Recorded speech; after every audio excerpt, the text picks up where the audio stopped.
হচ্ছে স্পন্দন গতিরও পর্যাবৃত্ত গতি, তবে তার গতিপথের কি অর্ধেক সময় যেদিকে যাবে বাকি অর্ধেক সময় কি তার বিপরীত দিকে যাবে।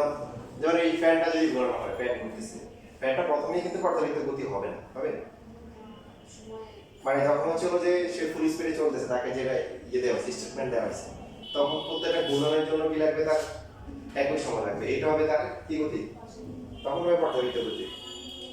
আর হচ্ছে যে যেমন হচ্ছে বিভিন্ন বোর্ডে ডায়াগ্রাম থাকে না, এরকম করে যায়, দেখছো এই লাইন দিকে দেখো, এটা কি গতি, এটা স্পন্দন গতি। একটা স্প্রিং যদি টান দাও, টান দিয়ে ছেড়ে দাও, কি হবে, আসবে আছে কি গতি, এটা স্পন্দন গতি। কি গতি, স্পন্দন গতি। স্পন্দন গতি অথবা দোলনা যদি দোলা হয়, অর্ধেক এদিকে হলো যে, তাহলে অর্ধেক একদিকে বাকি অর্ধেক কি ওদিকে, এটা হচ্ছে কি গতি, স্পন্দন গতি। এখন প্রশ্ন হচ্ছে তাহলে সরল সঞ্চিত স্পন্দন কাকে বলে? খেয়াল করে, পর্যাবৃত্ত গতি হচ্ছে এই যে স্প্রিং এর যে গতির কথা বললাম, বা সরল দোলকের কথা বললাম, ঠিক আছে, দোলনার কথা বললাম, বা ঘড়ির যে ডায়াল, এগুলো কিন্তু পর্যাবৃত্ত গতি। ফ্যানের যে গতিটা আছে, এটা কি গতি, পর্যাবৃত্ত গতি, কিন্তু এটা কি স্পন্দন গতি বলা যাবে না, কারণ গতিপথের পুরো সময়টা সে কি করে, একদিকে মুভ করে। কিন্তু সরল দোলকের গতিও কি গতি, পর্যাবৃত্ত গতি, পাশাপাশি আবার কি গতি, স্পন্দন গতি। পর্যাবৃত্ত গতির একটা পার্ট হচ্ছে স্পন্দন গতি, আবার স্পন্দন গতির একটা পার্ট হচ্ছে কি সরল সন্ধিত স্পন্দন। কি সরল সন্ধিত স্পন্দন? এখন সরল সন্ধিত স্পন্দন হওয়ার শর্ত কি? শর্ত হচ্ছে যে ত্বরণ সরণের কি হবে, ম্যাথমেটিক্যালি যেটাকে বলা হয় ত্বরণ সরণের সমানুপাতিক এবং বিপরীতমুখী। আর আরেকটা গুরুত্বপূর্ণ বৈশিষ্ট্য হচ্ছে এটা সরলরৈখিক। কি গতি, সরলরৈখিক। তাহলে এখন বলেন দোলনার যে গতি আছে, এটা এই গতি, আবার সরল দোলকের যে গতি আছে, এটা কি সরল সন্ধিত স্পন্দন হবে? কেন হবে না? ভেরি গুড, এই যে তাদের ঠিক বলছে, সরল সন্ধিত স্পন্দন। বুঝতেছি হবে না কেন? কারণ এই যে যখন দোলনায় ঘুরবে তখন তো এই যে এরকম বক্র পথে ঘুরবে, সরল রৈখিকতা হয় না। একটা স্প্রিং যদি টান দিয়ে ছেড়ে দেওয়া হয়, স্প্রিং কি হবে, সরল রেখা বরাবর, তাহলে এটা কিন্তু কি হবে, ওইটা হচ্ছে কি গতি হবে, স্পন্দন গতি হবে। সুষমাকার গতি কি কোন সরলরৈখিক থাকে, কি গতি, ওটাকে হচ্ছে সরল সন্ধিত স্পন্দন বলা যাবে। দোলনার গতি সরল দোলকের মানে সরল দোলকের গতি কি স্পন্দন গতি, কিন্তু সরল সন্ধিত স্পন্দন নয়। কন্ডিশন দিয়ে হয়। কন্ডিশনটা কি, মানে যখন হচ্ছে কৌণিক বিস্তার, মানে এই যে অ্যাঙ্গেলটা থাকে না, বরাবর একটা সরল দোলকটা এখান থেকে এখানে আসবে, তো এই অ্যাঙ্গেলটাকে বলা হয় কি বিস্তার, কৌণিক বিস্তার। কৌণিক বিস্তার যদি হচ্ছে যে 4 ডিগ্রি অথবা তার চেয়ে কম হয়, তখন দেখা যায় কি এটার এই গতিটা প্রায় কি হয়, সরলরেখা। তখন এটাকে সরল সন্ধিত স্পন্দন বলে। শব্দটাকে এরকম বলে, স্বল্প বিস্তারে সরল দোলকের গতি সরল সন্ধিত স্পন্দন বলে। আগে এটা থিওরিতে প্রচুর আসতো, প্রমাণ আছে, আমরা শিখবো আস্তে আস্তে। মানে যখন এই কোনটা 4 ডিগ্রি হবে, 4 ডিগ্রি কিন্তু অনেক কম, দেখেন এটা প্রায় 20 ডিগ্রি হবে, এই যে একটু কাট হচ্ছে মোটামুটি, তো এটা দেখা যাবে এখান থেকে যে অল্প মুভমেন্ট হবে, এটা প্রায় সরল রেখা বরাবর চলবে। বুঝা যাচ্ছে? 4 ডিগ্রি কেন, খুবই সহজ, ওরা এক্সপেরিমেন্ট করে দেখছে আর কি। 4 ডিগ্রি পর্যন্ত করলে সরল সন্ধিত স্পন্দনের যে বৈশিষ্ট্য, ত্বরণ সরণের সেই সমানুপাতিক এবং বিপরীতমুখী। এটা বুঝেন, ত্বরণ সরণের সমানুপাতিক এবং বিপরীতমুখী। দেখা আমি হচ্ছিল যে অতটা ভালো তো পারি না, কিন্তু যতটুকু পারি একটু ফিল করানোর চেষ্টা করি আপনাদের। ত্বরণ সরণের সমানুপাতিক এবং বিপরীতমুখী ব্যাপারটা আসলে কি কি থাকে, বুঝি সবাই?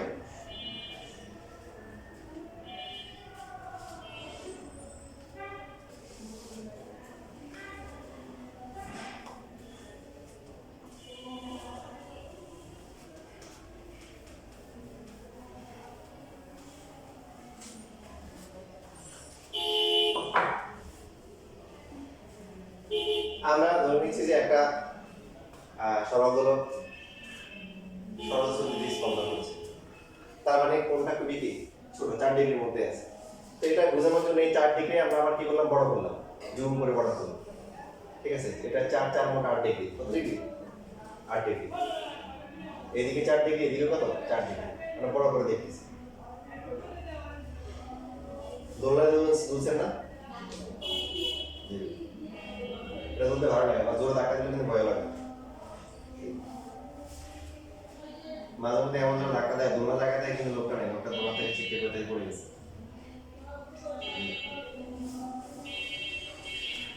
এখানে যেটা বোঝা যাচ্ছে দেখেন, ত্বরণ হচ্ছে সরণের সমানুপাতিক এবং বিপরীত।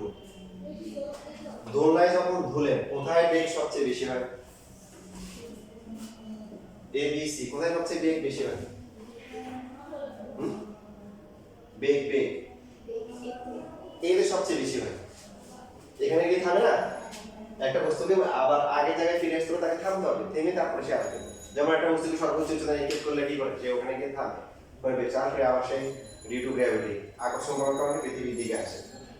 বুঝতেছেন? তাহলে এইখানে হচ্ছে বেগটা সবচেয়ে বেশি হয়। ওকে, এখন দেখেন এখান থেকে যাচ্ছে, সরণ হচ্ছে না? সরণ কি বাড়তেছে না কমতেছে? বাড়তেছে। ত্বরণ ত্বরণও বাড়তেছে। এটা আমি একটা দ্রুত বলতে বেশিরভাগই শুনে বুঝে না। সরণ দ্বারা আমাদের আর হচ্ছে সরলরেখা বরাবর হবে। এটা হচ্ছে স্পন্দন গতির সাথে সহজভাবে সূত্রের পার্থক্য। বুঝলে মজা আছে? আপনি প্র্যাকটিক্যালি যদি একটু খেয়াল করে দোলনায় চড়ে যদি খেয়াল করেন তাহলে আপনি একটু ফিল করতে পারবেন। মনে করেন এইখানে বেগ হচ্ছে, উদাহরণ দিলাম, এই জায়গায় বেগ হচ্ছে 50 মিটার পার সেকেন্ড।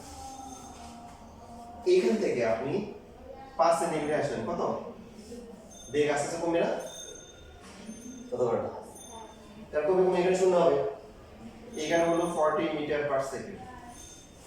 ত্বরণ হচ্ছে কি? ত্বরণ কি হচ্ছে? হচ্ছে। তো এই যে এখানে যে মোশনটা বলতেছে, আপনি যদি আবার 5 সেন্টিমিটার যান,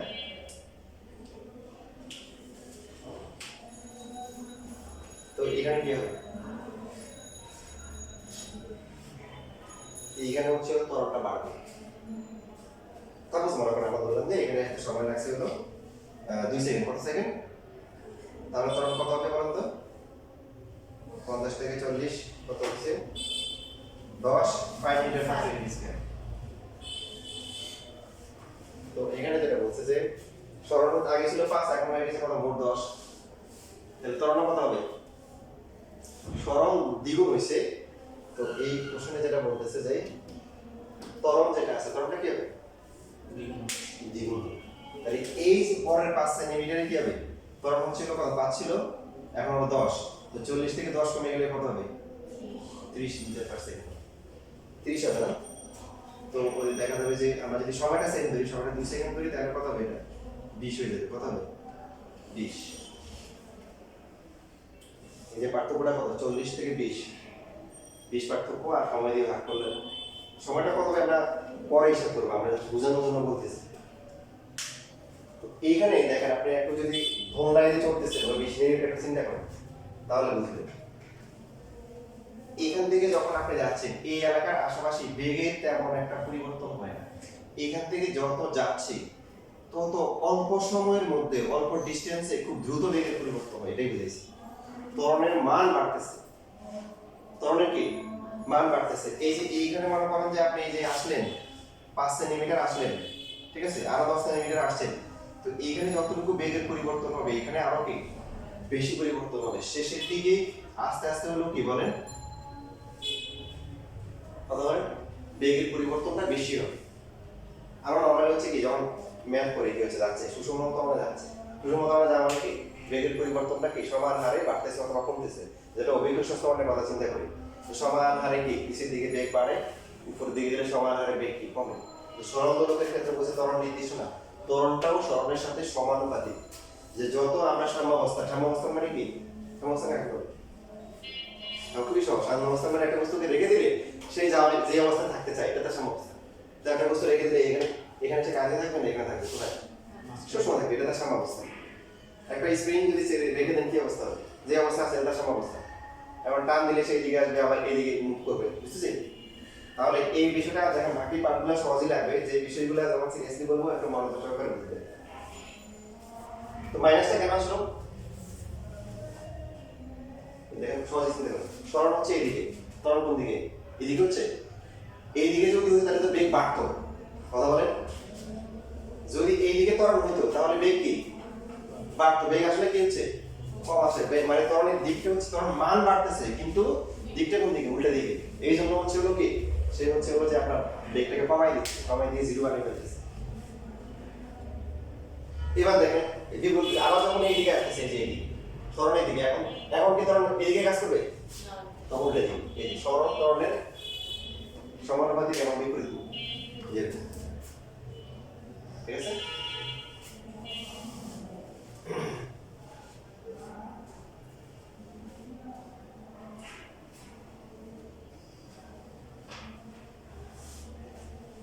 কি দেখেন এখানে লেখা কিছু নাই, যদি সম্ভব হয় আবার হচ্ছে রেকর্ডটা দেখানোর চেষ্টা করবেন।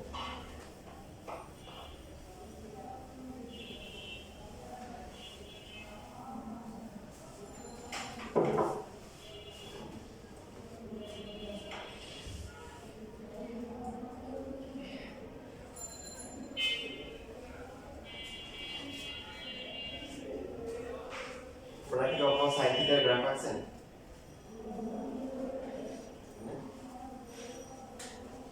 মনে করেন যে আমরা ওয়াই ডেল্টা ধরলাম হচ্ছে সাইন থিটা, তাহলে এক্স অক্ষ বরাবর হচ্ছে থিটা আর ওয়াই অক্ষ বরাবর নিলাম হচ্ছে আমরা ওয়াই, মানে ওয়াই নিলাম। সাইনের ম্যাক্সিমাম ভ্যালু কত? 1, এটা 1 ধরলাম। মিনিমাম ভ্যালু কত?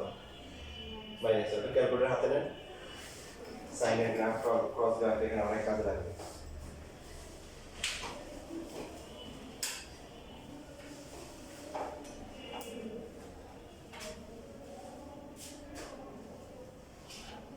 সাইন 0 সাইন x দেন, এভাবে সাইন x, তারপর ক্যালকুলেট দিয়ে আমরা মানগুলো বারবার লিখব। গ্রাফটা সবাই সুন্দর করে কাটে। 0 বসলে কত হয়? 0। তারপর হচ্ছে 30, 60, 90, 120, 30 ডিগ্রি পর কমেছে, হ্যাঁ, 180, তারপর হচ্ছে 210, এরপর 240, 270। তোমাদের যদি 6 আপনার 6 থাকে তখন ওখানে কিন্তু গ্রাফ আছে 6.3 এই গ্রাফ লেখা শিখতে হবে। যদি শর্ট সিলেবাস থাকে তখন 300, 330, তখন হচ্ছে 360।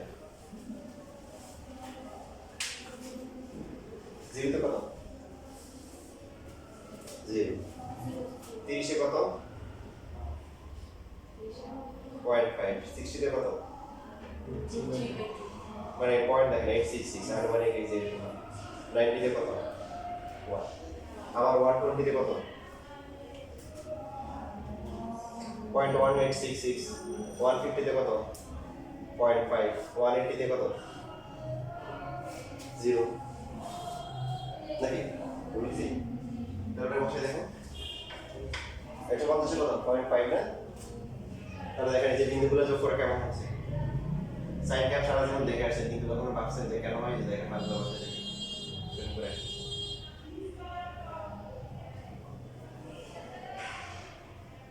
210 এ কত হবে? মাইনাস 0.5।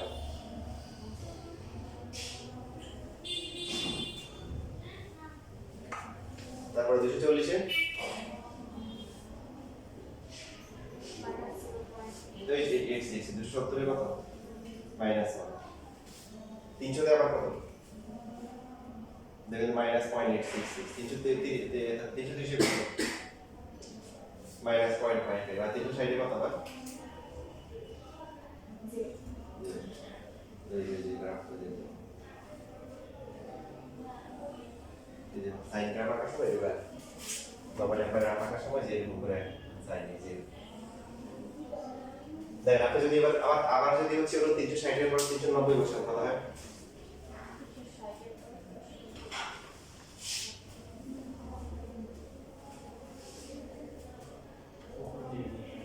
আবার কিন্তু কি হবে? 0.5 আসবে না? বলে দেখেন 360 এর পর 30 ডিগ্রি বাড়ান কত? 0.5 হয় না? এই 390 বসাও।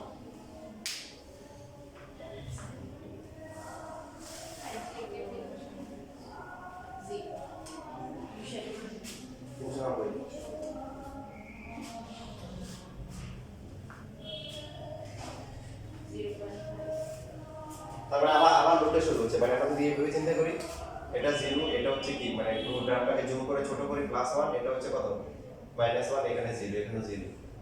তোমার অ্যাঙ্গেল যদি হিসাব করি এখানে কত, এটা হচ্ছে পাই আর এটা হচ্ছে কত 2 পাই, ঠিক না?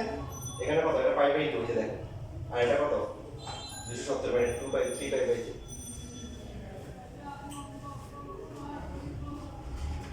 আরো পাই/2 যোগ করলে কত হবে, এই যে +1 আসবে।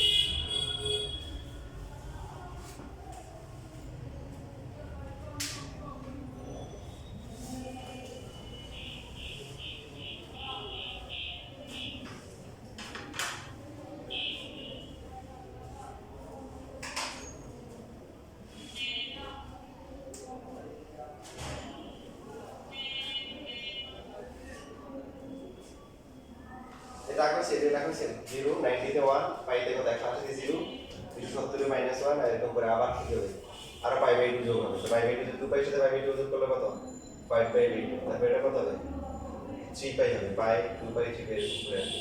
এটা কত হবে 4 পাই হবে, আর এটা কত হবে, এটা হবে হচ্ছে হলো 7/2 আর হাফ যোগ করে এখানে -1 হবে।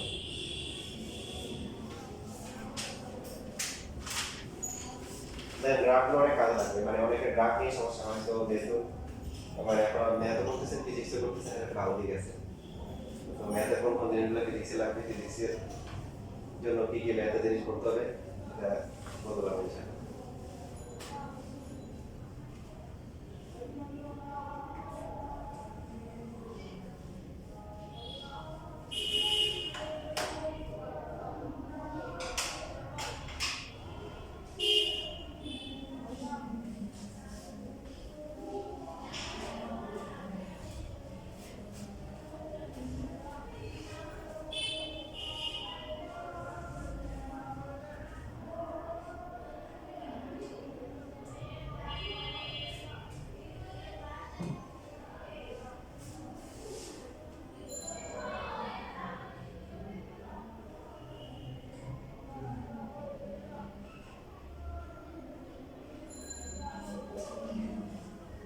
শেষ লেখা।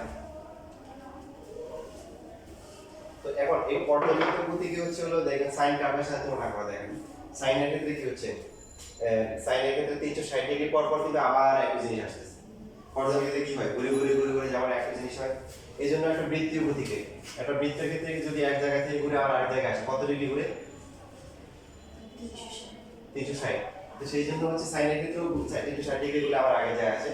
এই জন্য বৃত্তীয় গতিকে বা পর্যাবৃত্ত গতিকে কি করা হয়, বৃত্তীয় গতির সাথে কি করা হয়, তুলনা করা হয়।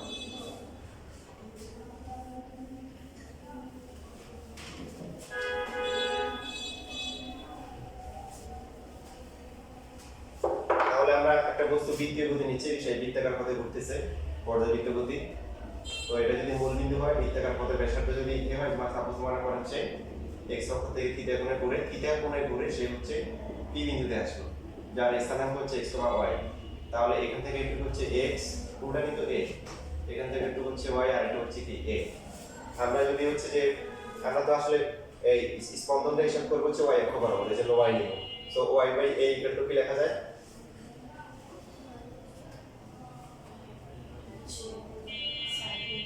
sin theta. So y equal to কত, a কি sin theta.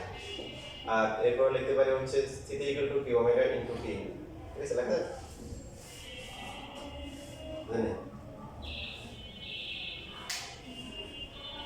y/a cos theta, x/a না হবে cos theta, y/a sin theta। তো আমরা বলতে পারি থিটা কোনটা, থিটা এটা না, থিটা তাহলে এটা হচ্ছে কোণ, এটা হচ্ছে লম্বা, এটা হচ্ছে কোণে যদি স্কয়ার করে সব জিনিসগুলো এরকম। এই থিটা ওমেগা কেন না, এ তো হচ্ছে পুরোটা, এ তো আর একটু নেই, একটু হচ্ছে x, এখান থেকে একটু হচ্ছে x। দেখছো নেই কেন, কারণ আমরা হিসাব করে বলছে যে সাম্যাবস্থান থেকে এই যে এরকম করে যাচ্ছে। সো আসলে y অক্ষ বরাবর সমান কত, এই যে এগুলো নিয়ে দেখেন এটা সাম্যাবস্থান কেন বলে বুঝতেছি।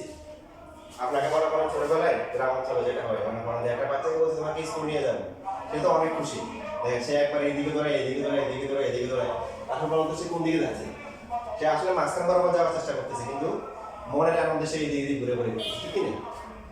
সাপ যখন এভাবে বেঁকে চলে, আপনি বলেন যে এখন মনে হচ্ছে এদিকে একবার ওদিকে, আপনি কোন দিকে যাচ্ছে? সোজা যেতে যাচ্ছে, কিন্তু তার মোশনটাই এরকম। তো একটা এই যে এরকম একটা বস্তু যদি এইভাবে চলে, তাহলে তার সমবস্থান কোনটা? এটা না, ওটা আসলে এদিকে দিয়ে যাচ্ছে। তো আমাদের এখানে যে ওয়াই বের করে লাগবে, এই জন্য ওয়াই নিয়ে কাজ করছে আমরা। ওয়াই টু এটা করতে কাছে বুঝে গেছে? ওই যে কনিক বেগের সংখ্যাটা কি বলেন? Conic beg equal to conic সরণ ডিভাইড বাই টি। এটা কনিক সরণ না, যে এখান থেকে এখানে আসলো, তাহলে কনিক সরণ হচ্ছে যে এটা থিটা। তো থিটা ইকুয়াল টু কত হবে? ওমেগা ইনটু টি।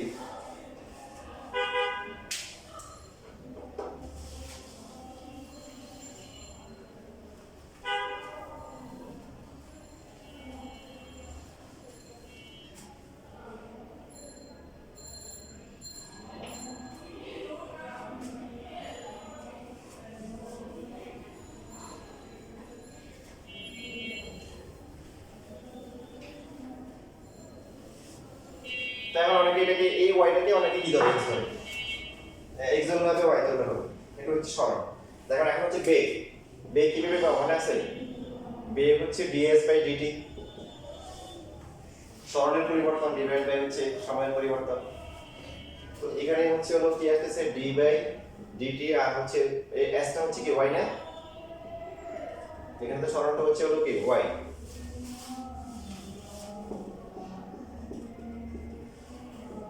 এবার বলেন ডিফারেন্সিয়েশন তো করছেন, নাই হলো কত হবে? এটা ডিফারেন্সিয়েশন করলে t এর সাপেক্ষে a sin omega t, t এর সাপেক্ষে sin ওমেগা t ডিফারেন্সিয়েশন করলে কি হবে? কারণ কত কালি করছো, তাওয়া গরম আছে, গরম করে রুটি বুঝিবা, রুটি ভাজে আসো, কাজে বলতে হবে। তুমি তো দেখো না এখন মনে হয়। না এগুলো শিখ দিন, এগুলো মাত্র ক্লাসে করে 9.234 এগুলো সব ম্যাথ দিয়ে দিয়ে করাচ্ছি, দরকার নেই এই এখন দেখে নিন। দেখো সবটা বাইরে চলে আসবে না, একটু এই তো ধ্রুব, এটা বাইরে চলে আসবে। sin t করলে কত? cos omega. বাট t চক্র হচ্ছে t, যেহেতু এটা কি মানে যেহেতু এটা হচ্ছে হলো শুধু t না, sin t করলে cos t হতো, এটাকে আবার করতে হবে, মনে আছে? দেখেন আবার বলো, sin t ডিফারেন্সিয়েশন করলে cos, যদি শুধু sin t হতো cos t সেই সেখানে, শুধু t এর সাথে কি আছে? t এর জায়গায় ওমেগা t আছে, এইজন্য লাস্ট ক্লাসে আমাদের লিখছি এটাকে আবার করতে হবে। সো এখানে হচ্ছে a ওমেগা t কে ডিফারেন্সিয়েশন করলে কত? ভুলে গেছি। By d by dx ax কত? t চলে যাবে, খালি ওমেগা থাকবে। খালি ওমেগা থাকবে, এটা কত? জাস্ট আমরা x এর জায়গায় দিছি, এটাই পার্থক্য। তাহলে a ওমেগা তারপরে cos t omega t। Omega কিন্তু এখানে দুর্বল কেন? আচ্ছা এখানে আর এটা কই দিলাম পরে পরে এটা চলে গেল ওই এটা আছে ডান পাশে, তার মানে তো এই কই আমরা তো এই আসলো না কেন? প্রথমে কথা ছিল কি, প্রথমে ছিল এত ধ্রুবক বুঝছেন না, এই ধ্রুবক এত বাইরে চলে আসলো, এটা কোনো কারণ নেই। sin t ডিফারেন্সিয়েশন করলে কি cos, এখন যদি এখানে t sin t তাহলে শুধু কি cos t এখানে এসে, বাট t এর জায়গায় অন্য কিছু থাকলে এটাকে আবার কি করতে হবে? ডিফারেন্সিয়েশন করতে হবে। তাহলে এখানে হচ্ছে ওমেগা, এখন ওমেগা ধ্রুবক কেন? পর্যাবৃত্ত গতি, পর্যাবৃত্ত গতির ক্ষেত্রে কি থাকে? পর্যায়কাল কি থাকে? কথা বলে না। পর্যাবৃত্ত গতি মানে কি? পর্যায়কাল কি থাকে? সমান। তো ওমেগা কি 2 পাই বাই t না? t যেহেতু ধ্রুবক, ওমেগা কি ধ্রুবক, কথা বলে না। মানে আপনি পারেন নাই সমস্যা নাই, কিন্তু বুঝছেন কিনা জানি মানে বুঝো না।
কিন্তু আমরা এখানে রুট দিয়ে করলাম কেন যে সরল যেটা ছিল সরল সম্পর্ক ছিল সাইনের সাথে আছে cos তো cos কে sin এর জন্য আমরা কি করলাম রুট করে স্কয়ার করে দিলাম বাকি তো ক্যালকুলেশন বুঝতে পারছেন এখানে যে a স্কয়ার থাকবে sin স্কয়ার মানে 1 cos স্কয়ার গুণ করলে a স্কয়ার তো এটা মানে কি a sin ওমেগা t কি y না তাহলে এটা পুরোটা y স্কয়ার লেখা যায় এখন কি আছে আমাদের বাস্তবতার সাথে মিল আছে আমরা তো সরল দূরত্ব দিয়ে সবচেয়ে ভালো বুঝি এই জন্য আমরা ব্যবহার করব যে এটা হচ্ছে সাম্যাবস্থান এটা কি সাম্যাবস্থান সাম্যাবস্থান থেকে সর্বোচ্চ যে দূরত্ব অতিক্রম করবে সেটা হচ্ছে বিস্তার সবচেয়ে এই যে দেখেন এখানে হচ্ছে হলো যে আমরা যেটা x বা y যেটা ধরে না কেন y হচ্ছে কি 0 না মানে এখানে যে থাকা মানে কি কোনো সরণ হয় না আর এখানে আসা মানে কি সরণ সবচেয়ে কি বেশি হয়েছে মানে বিস্তারের সমান পরিমাণ সরণ হয়েছে তো এই যে এখানে b এর যে মানটা আছে b এর মানটা সবচেয়ে বেশি হবে যদি y এর মান সবচেয়ে কম হয় কারণ বিস্তার ধ্রুবক এবং পথ দেখাবে কি মানে কণিক বেগ কি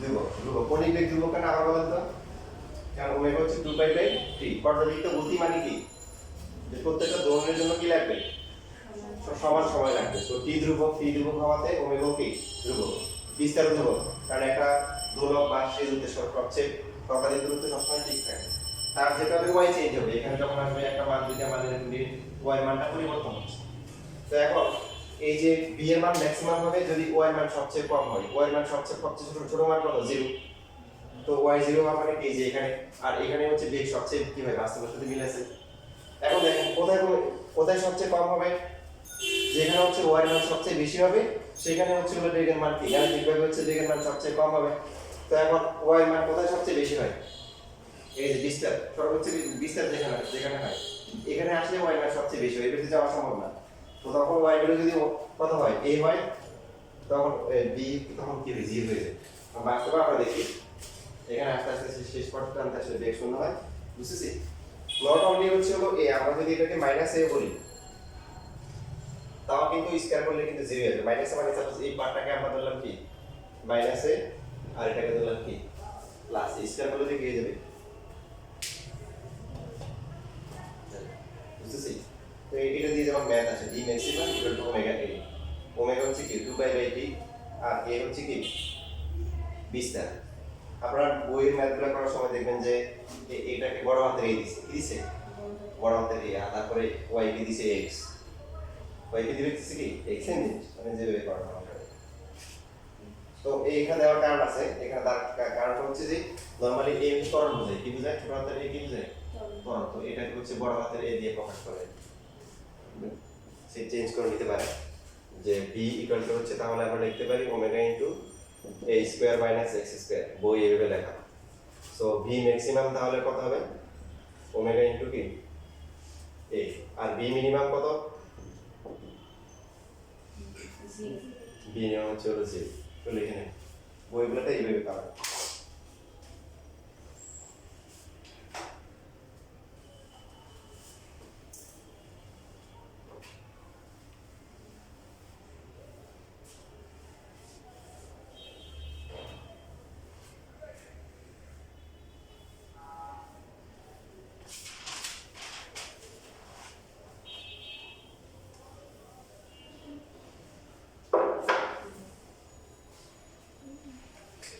এবার হচ্ছে ত্বরণ আসে আমরা তো বেগ বের করলাম এবার হচ্ছে ত্বরণ বের করব ত্বরণ মানে কি বলে dv ডিভাইড বাই কত dv বলুন তো b এর প্রাথমিক রূপ কি ছিল ওমেগা তারপরে কি ছিল a ছিল এটাকে বড় হাতে লিখবো আর cos ওমেগা কি ছিল না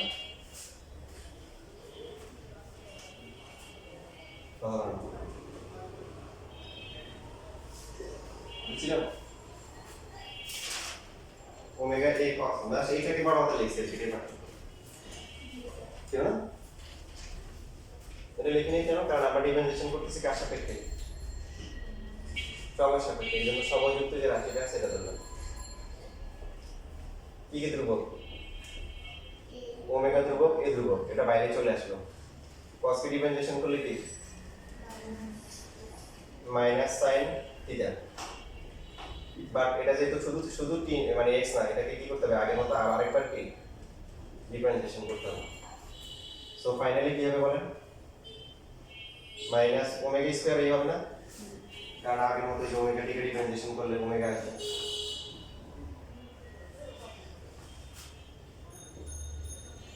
এখানে খেয়াল করেন এই যে omega square a sin omega t চেনা যায় আমাকে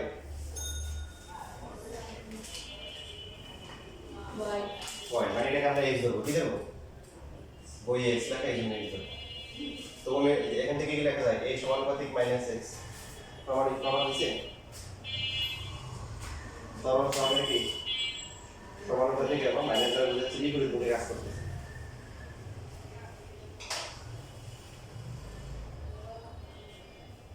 তাহলে ত্বরণের এই যে সমানুপাতিক ত্বরণের সর্বোচ্চ মান যেটা মানের পরম মান সর্বোচ্চ মানের পরম মান কত হবে বলেন এই যে ওমেগা স্কয়ার ইনটু x দেখেন আমরা শুধু পরম মান নিচ্ছি শুধু মানটা দরকার মানে দেখতে গুরুত্বপূর্ণ বিষয় না আপনারা বলেন x এর মান যদি কি হয় মানে x এর মান যদি যত বেশি হবে ত্বরণের মান কত কি বেশি হবে পরম মান কত বেশি হবে ঠিক না তাহলে x এর মান কত সবচেয়ে বেশি ওই যে সর্বোচ্চ বিস্তারে এটা একটা বলছিলাম যে এই জায়গায় হচ্ছে হলো এখানে বেগের যত পরিবর্তন হয় যত দ্রুত এখানে সবচেয়ে কম সময়ের মধ্যে কম দূরত্বের মধ্যে খুব দ্রুত পরিবর্তন হয় এগুলো হচ্ছে আর এ মিনিমাম কত হবে 0 দেওয়ার পর মান দেওয়া লাগে তাহলে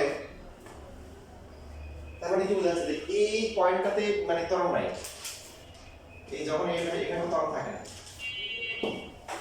যত আমরা অবস্থান থেকে আস্তে আস্তে কি সর্বোচ্চ অবস্থানের দিকে যাব সর্বোচ্চ বিস্তারের দিকে যাব ততই কি হবে ত্বরণের মান বাড়তে থাকে বুঝতেছি